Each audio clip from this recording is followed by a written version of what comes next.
Hello everyone, welcome back to Kevin Sucks at Poker. This is vlog number 4. This is the thrilling conclusion to my April 15th, 2022 session. That was a 2-5 at Bellagio. The first half of that can be seen in my vlog number 3. Before I get into the hands, I just wanted to give a quick tip to anybody who's going to be out here in Las Vegas during the World Series of Poker who wants to play cash games, and that is you should call and put your name on the list, whatever room you're planning to play in. I did just call Win, which technically is Encore, to see if they're taking call-ins this year during the World Series, and they are not. They didn't last year either, which is actually why I stopped playing there. When I went to play on Friday at Bellagio, I checked Bravo before I went, and they had, I think, 8 or 9 2-5 games and a list of something like 40 people. One thing that Bellagio does during the World Series that's almost the exact opposite of Encore is that their normal call-in time to be waitlisted is 1 hour at Bellagio, but during the World Series they give you 2 hours. So I knew I wasn't going to be showing up on Friday till later in the evening. I went ahead and put my name in, showed up about an hour and a half later, and was at the top of the list and didn't have to wait to get into my 2-5 game, whereas if I was just showing up 35, 40 people down, that could be an hour or two wait. So keep that in mind. One other thing real quick before we get into the actual hands, a true story.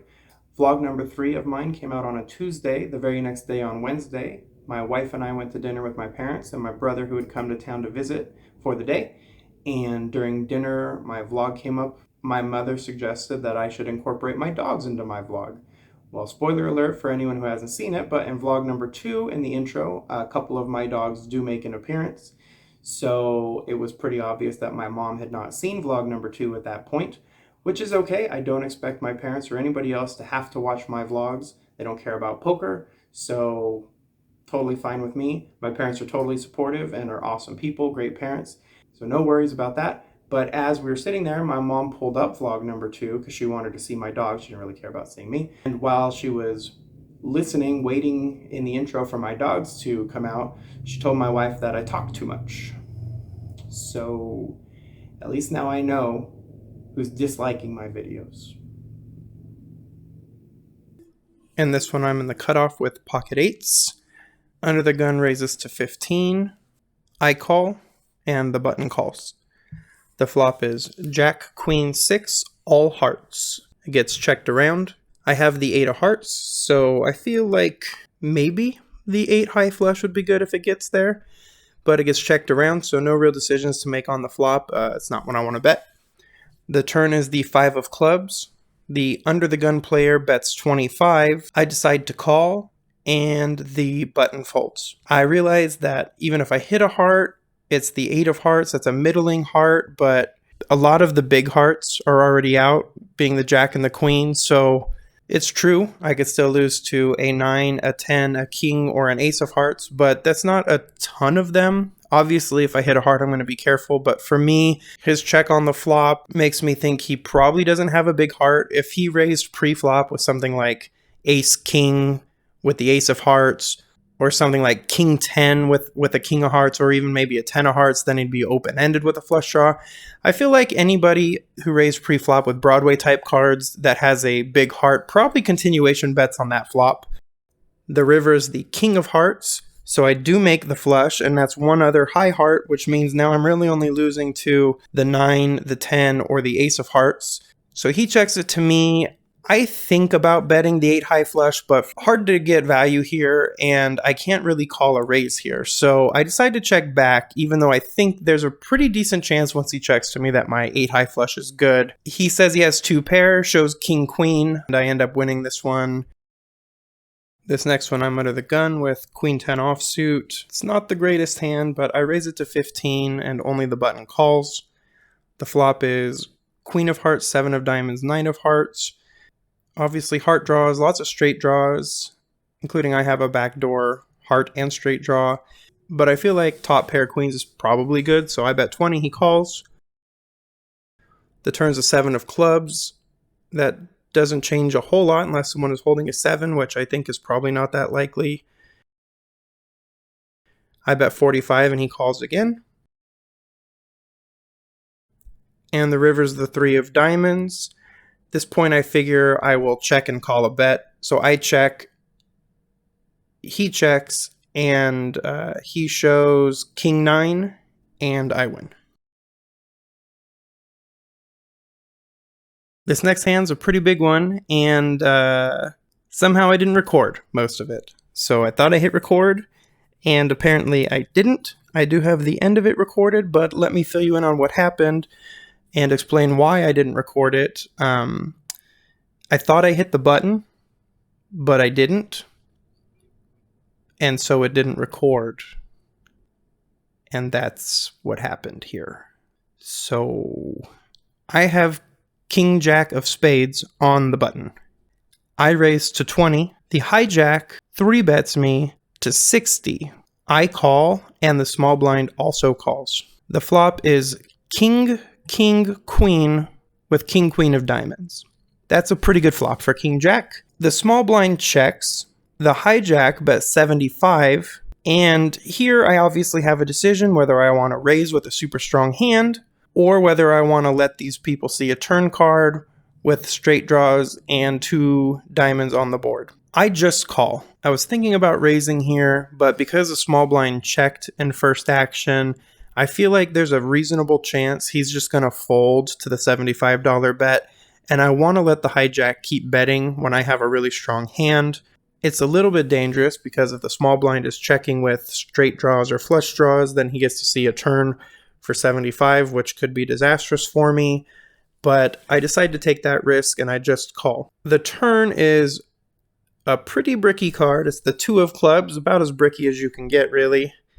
It gets checked again to the hijack. He bets 100. And now the pot's pretty big. With the small blind calling the flop behind me, he either probably has a queen or a draw. So I think that raising makes a lot of sense here. He's already put money in. If he wants to try again for some sort of draw, I want to make it a lot more expensive for him. So I raise from 100 to 275 to at least try to get the small blind out or make him pay for a draw. The small blind does end up folding. The hijack thinks for a long time, and he ends up folding as well. He tells me that he folded a king, which makes no sense, and I don't believe him. He 3-bet pre-flop, and if he had a king in his hand 3-betting pre-flop, likelihood is that the king would be a pretty big king. He's probably not 3-betting with king 4 suited or something. Even if he had a bad king, most people would have trouble folding here, especially because he only had about 275 left after his $100 bet. But I do end up winning a nice one. The lesson here is that it's pretty hard to record things. Since this night when I recorded this, I've just spent hours at home hitting record on my phone.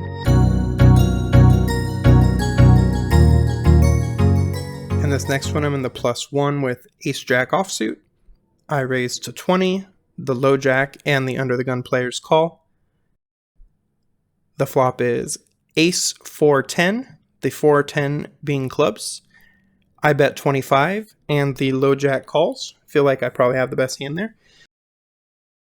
Turn is the 2 of hearts. I bet 60, and the low jack calls again. And the river's a 9 of diamonds, which also seems pretty bricky. Doesn't bring in any straights. The only straight on the board's 3-5. I'm not too concerned about that. More concerned about 2-pair ace-10 or ace-9. I feel like this player probably has an ace. The board's pretty dry. I bet 60, and he calls again. I show ace-jack, and he taps the table and folds. So he almost certainly had an ace, unless he just didn't believe me and wanted to call me down with a 10. On this one, I get 3 streets of value with a top pair.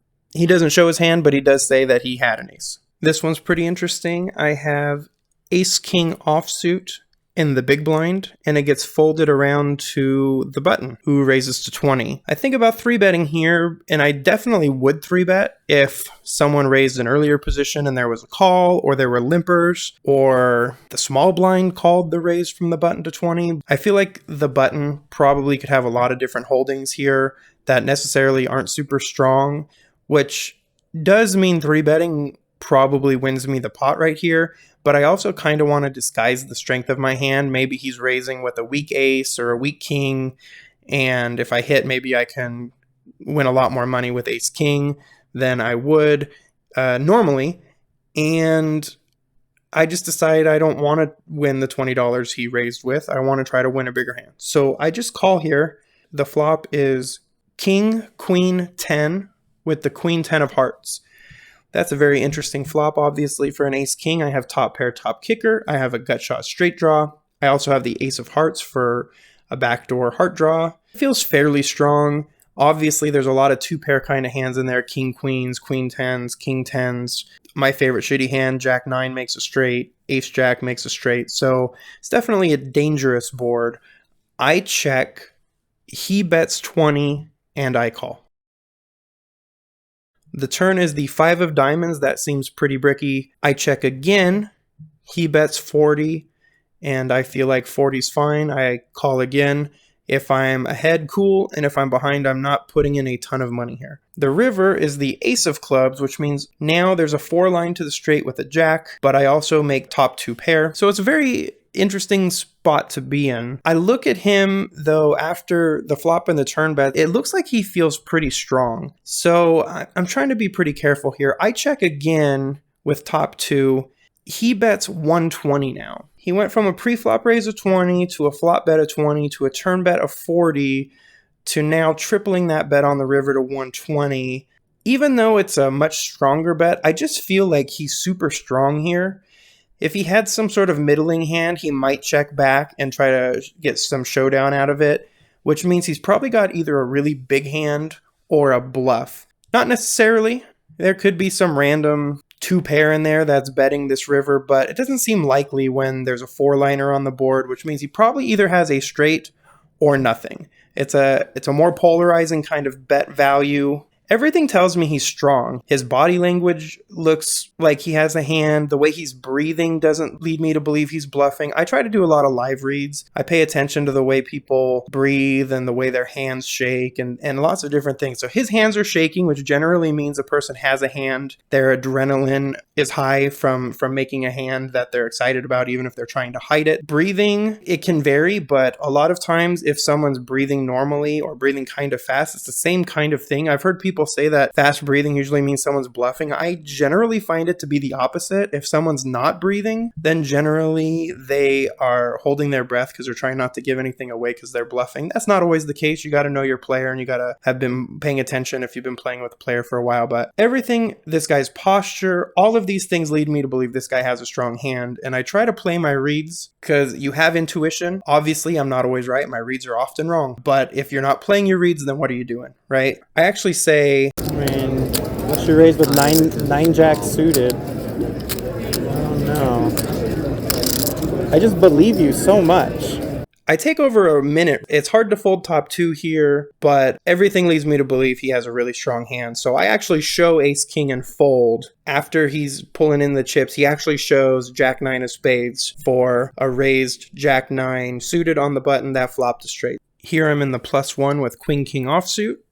I raise to 20. The low jack, who's the player directly to my left, calls, and the hijack also calls. The flop is 6 of diamonds, 10 of diamonds, king of hearts. I lead for 25. The low jack calls, and the hijack folds. The turn is the 6 of clubs, which seems like a pretty good card for me also. Obviously, I'm losing to a 6 now. I bet 55, and the low jack calls again. The low jack is the same player I've been playing with for a long time, and he's a nice guy. He's the one who called me down with the ace jack when he said he had a worse ace than me.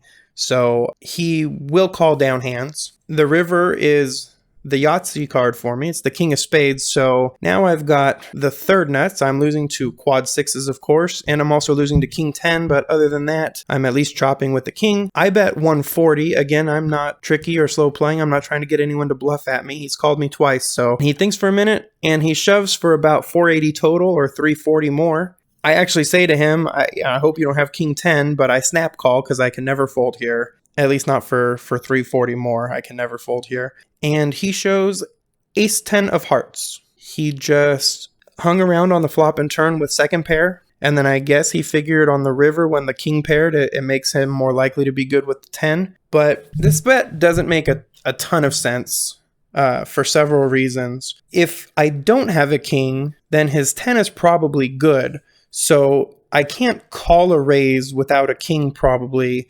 Maybe someone would call a raise with the 6 here. His raise might push me off a 6, or his raise could push me off some other pair like jacks or queens. I probably couldn't call that raise with one of those hands.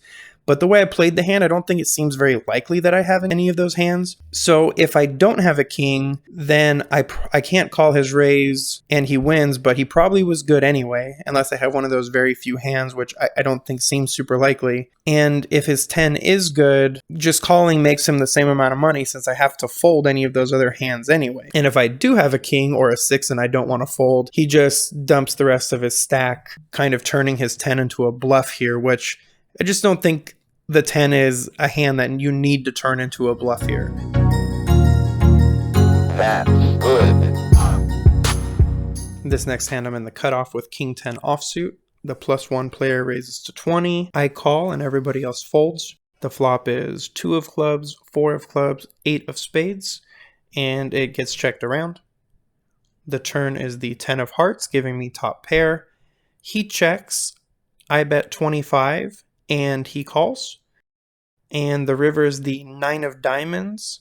He checks. I bet 50. And he raises me to 150.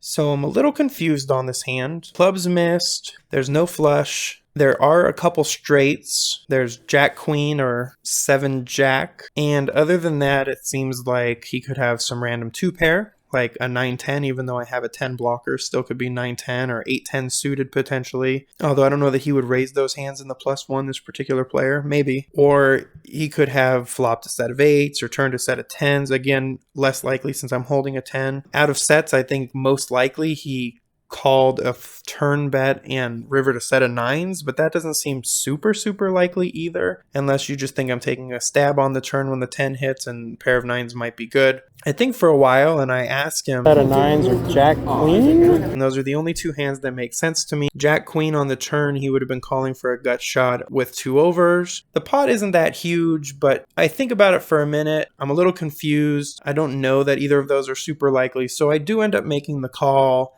And he shows Jack Queen for the rivered straight, and he wins. I guess I probably should have folded this one, being that there's just not that much in the pot. I don't know. I was just a little confused. So on hands like this where the story doesn't make a ton of sense, sometimes I'll call down. On this hand, I'm in the big blind with King Jack offsuit. The hijack raises to 20. I call, and the under the gun player limps and then calls. The flop is King of hearts, 6 of hearts, 3 of clubs. It gets checked to the hijack, who bets 25. I call, and the under the gun player also calls. The turn is the 3 of diamonds. It gets checked to the hijack again. He bets 75. And here, I'm trying to figure out where I'm at in this hand. I don't think either of these players has a 3. The under the gun player could be on a heart draw, or could have some middling pair that just wanted to see a turn for 25. Hard to know exactly. Probably not on a straight draw. So I'm not really sure what he's at, but he doesn't seem super strong. So I decide to raise here. So I raise from 75 to 175, thinking I can push out the under the gun player if he is on some sort of flush draw. I feel like my hand's probably good, and that the hijack just continuation bet not only the flop but the turn, because it got checked to him twice. But I'm not 100% sure, and I kind of want to know where I'm at. Plus, if he does have another king in his hand or something, maybe he doesn't want to call this raise. Doesn't seem likely that I have a 3 either, but I could have 6s or a better king than him. I think he's probably just betting a non-king hand. But under the gun folds. Hijack thinks for a minute and folds. So I ended up winning this one. I like this raise in this position. My hand wasn't super strong. I feel like it's a good place to make a 3-bet. Here I have ace-10 offsuit in the under the gun. I raise to 20. The low jack calls. The hijack calls, the cutoff calls, and the small blind calls. The flop is Ace of hearts, 8 of diamonds, 3 of diamonds. Seems reasonably good for my hand. I bet 40, and only the hijack calls. The turn is the Jack of diamonds, putting up 3 diamonds. I do have the Ace of diamonds for the nut redraw. It goes check, check. The river is the King of clubs. So obviously I missed the nut diamond draw. Now other straights and 2 pairs get there. I do lead at it for 60 and he raises me to 175. I think about it for a while. I'm looking for bluffs here. He could have been on a running diamond draw, but I have the ace of diamonds, which makes that less likely. He also called a flop bet, which would be pretty speculative for running diamonds without having some of the board. And then the jack hits the turn. I don't know if he hit 2 pair ace jack or if he flopped some sort of set like 8s or 3s. I feel like if he flopped a set of 8s or 3s and then the board goes jack king, because of all the straights that get there, it's kind of hard to raise with the set in that situation. When he raises me on the river, I think it's a pretty under bluff spot. It's kind of like the other hand where the guy made jack queen on the river. Most people aren't raising rivers without hitting something, although of course people do bluff. Here he raises from 60 to 175, so that's a healthy raise, but nothing crazy in this pot. I think about it for a while and it just seems like 1 pair of aces with a 10 kicker can't be good here. I fold. I don't actually see his hand, but he does say good fold.